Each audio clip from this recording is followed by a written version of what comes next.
All right, so earlier this week, we told you about a man arrested for having a sexual relationship with a young girl, a 13-year-old girl he met on a random but popular website many of us had not ever heard of. So Dave Hatter is here to talk about the other websites you need to be aware of. And I say that because the website that we're talking about may have been popular for kids, but I certainly wasn't aware of it. I never heard of it either, and when I ask my older kids about it, they're like, oh yeah, we've heard of that. That thing was popular 3 or 4 years ago. You know, it's not even the latest thing. And that's one of the problems with it, Stan. Things like Omegle, which I never heard of, pop up so fast, whether it's a website or an app or some combination of both. They come and go very quickly.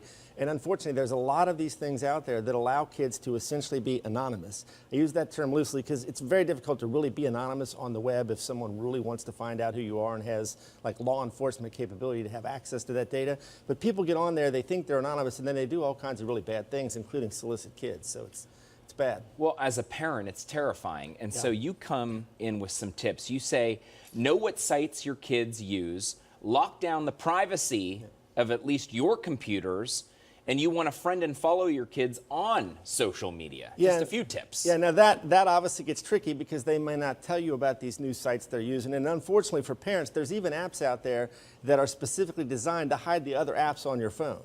So, you know, it looks like it's a calculator or something, and you put the icons for these other apps in it. So it's a never-ending battle, and probably the best thing you can do as a parent is try to get educated on what people are doing online, understand statistics like Scholastic.com reported that 1 in 5 kids will be sexually solicited online. Yeah, which is pretty terrifying. And the bad guys know they can get on these apps where they're, quote, anonymous and find kids out there who don't understand the risks of these things. So education is a big part of it. There are apps you can get like Net Nanny or The Circle, which will attempt to have like a hardware-software combination and lock things down. But one of the things that also makes it tricky, Dan, is not only do these things change rapidly, but there's so many different channels. Even if you use your router to say, well, I'm going to block Omegle, I'm going to block Kick and 4chan and Yik Yak and all these bad places, okay? Well then, if your kid has a data plan, they can use their phone to get around your router. So you need to look into parental controls for whatever devices they're using, whatever your internet service provides.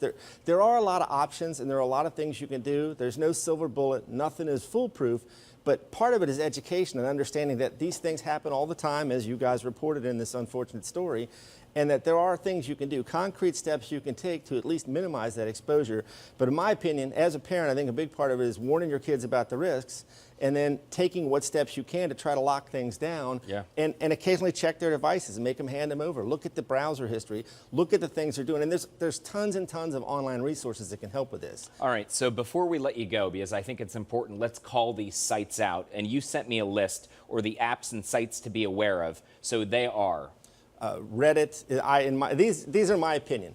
Reddit, 4chan, Yik Yak, Whisper, anywhere, Omegle, anywhere you can go and be, quote, anonymous, where you don't have to create a profile and you can talk to other people, and even some of the newer messaging apps out there, because again, you got text messaging, you got all these different ways people can get to kids.